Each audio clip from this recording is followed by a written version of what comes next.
Bonjour Sarado. Bonjour Salia. Alors c'est vous notre auteur du guide Petit Futé Porto et vous avez plein de conseils à donner à nos lecteurs, à commencer par les balades et les visites. Alors qu'est-ce que vous leur conseillez? Alors, une visite à Porto, incontestablement, ce que je vais vous conseiller d'aller visiter, c'est une cave à vin de Porto. Alors, elle se trouve de l'autre côté de la rive du Douro, donc à Villanova de Gaia. Pour y aller, vous pouvez y aller en transport en commun, par le pont Louis Ier, qui est le pont le plus connu. Et là, en fait, les piétons, eux, ils sont plus en hauteur, donc vous allez marcher en hauteur et ensuite descendre un petit peu, enfin comme ça, sur les quais. Au niveau du conseil d'une cave spécifiquement à visiter, euh, toutes se valent un peu, toutes celles qui sont les grandes marques, Pinto Ramos, Ferreira, mais la plus visitée, c'est celle de Calem, qui est la première que vous trouverez tout le long des quais. Pourquoi est-ce qu'elle est la plus visitée? Parce qu'elle propose, après, pourquoi exactement, je ne sais pas, mais elle propose en tout cas une visite interactive à peu près de 15 minutes qui va vous expliquer la culture de la vigne dans la vallée du Douro. Ensuite, une visite guidée. En français, c'est bien mieux puisqu'on va vous sortir tous les termes œnologiques. Et ensuite, la fameuse dégustation de Porto. Là, chacun aura sa préférence du Porto qu'il préfère. Moi, par exemple, c'est le rubis. C'est un peu c'est doux et fruité avec un petit arrière-goût de whisky. Mais d'autres choisiront le leur. Après, si vous avez plus de temps, enfin, si vous restez par exemple une semaine à Porto, moi je vous conseille vraiment, vraiment, vraiment, c'est d'aller dans la vallée du Douro, d'aller vous balader au bord du Douro, de voir les vignes qui surplombent le Douro, le fleuve, et de rester une nuit dans une quinta. Donc les quintas, c'est les fermes où ils récoltent la vigne. Pour y aller, vous pouvez prendre une voiture. C'est mieux de louer une voiture, comme ça vous êtes libre. Y aller en train, ça met 2h30, 3 heures. Donc, si vous voulez, vous pouvez faire aussi l'aller-retour dans la journée. Et il faut commencer à Peso d'Arega jusqu'à Pignao. C'est là où vous serez vraiment au bord du Douro. Sinon, avant, vous êtes plus dans l'arrière-pays. Mhm. Ah, c'est très sympa ce que vous nous proposez, ça commence bien. Et pour aller manger alors? Parce que bon, c'est bien beau de boire, mais il faut manger un petit peu. Qu'est-ce que vous conseillez comme restaurant? Tout à fait. Alors, la cuisine portugaise, la gastronomie portugaise et à Porto spécifiquement, elle est très vaste, très, très variée. Donc, moi, je vais vous en proposer deux parce qu'un seul, c'était difficile de choisir. Le premier, c'est le restaurant Terra Nova qui se trouve dans le quartier de Ribeira. Donc, c'est le quartier qui est sur les quais, qui est donc en face de Villanova de Gaia, dont je vous ai parlé des caves. Et le décor, donc vous allez avoir une vue sur le Douro sublime. À l'intérieur, les fenêtres, ce ne sont pas des fenêtres simples, mais comme des hublots, donc vous avez l'impression d'être dans un bateau un peu. C'est une ambiance assez intimiste. Et on va manger de la morue principalement, donc qui est vraiment typique portugais, et des plats de la mer.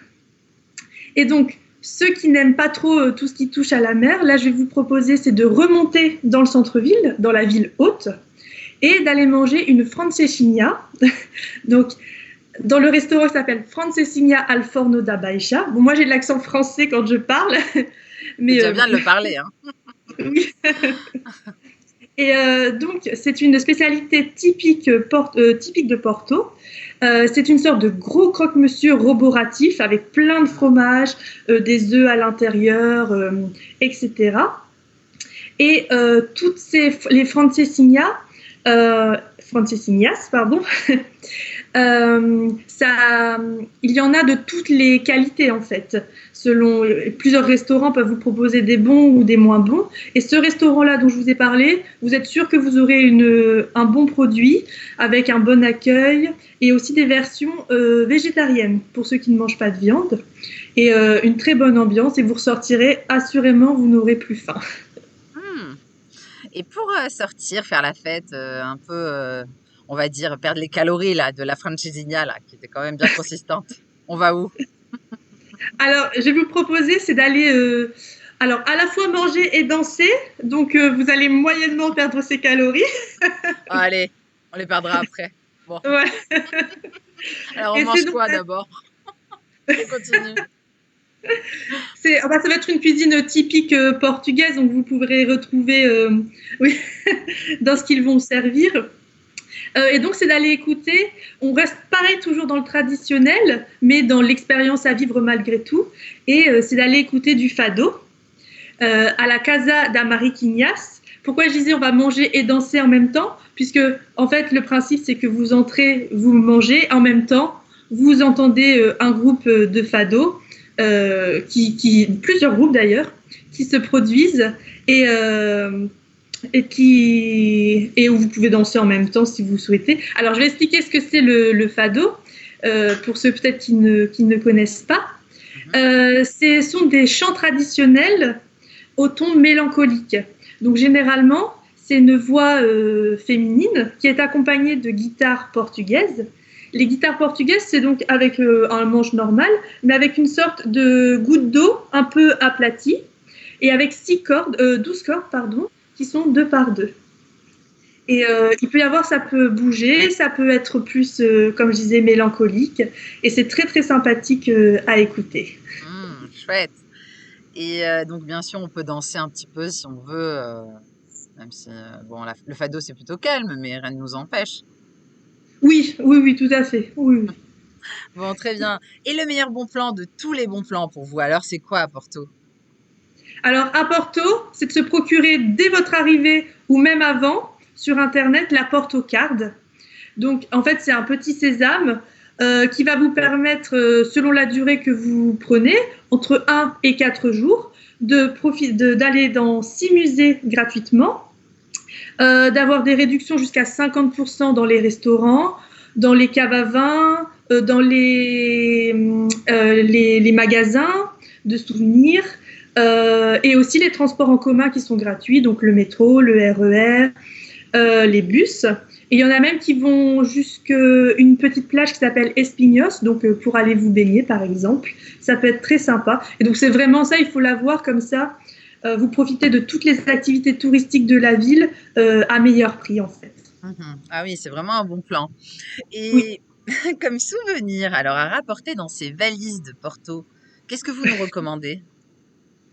Donc je vais vous dire, si vous souhaitez ramener une bouteille de Porto, évidemment, Peut-être mais un drapeau, non? Comme votre oui, drapeau du pourquoi pas. Portugal derrière, au Oui, cas où oui, on a compris que vous l'aviez ramené du Portugal, hein. oui, c'est vrai. Bon, je vous taquine. Donc à part le drapeau, donc le Porto, c'est ça? Oui, mais sinon j'allais parler surtout de ramener un azulejo ou Ah, azulejos, ouais. qui sont en fait, c'est des Waouh. petites mosaïques, des petites faïences qui sont peintes. Celles où vous pourrez les voir vraiment le plus typique dans Porto, c'est à la gare de Sao Bento. Généralement, quand on s'imagine l'azulejo, c'est bleu et blanc. Mais maintenant, les artistes, ils font vraiment de toutes les couleurs, bah là, comme moi j'ai. Il peut y avoir juste marqué Porto, il peut y avoir vraiment de tout, de tout, de tout. Et ce qu'il faut faire attention, entre guillemets, c'est que ça peut monter jusqu'à des milliers d'euros quand c'est artisanal et moins cher quand c'est industriel. Donc, c'est de ne pas se faire avoir, qu'on vous vende quelque chose d'industriel cher pour rien. Donc, par exemple, le magasin de souvenirs, vous êtes sûr ce sont des vrais azulejos. C'est à Prometeu Artesanato, qui se trouve dans le centre de Porto, où là, ce sont vraiment des artisanaux. Super. Merci beaucoup, Sarah, pour tous ces conseils. Et puis, bonne continuation alors à Porto avec votre petit drapeau. Vous ne passerez pas inaperçu. Allez, à bientôt. Bye bye. À bientôt. Au revoir.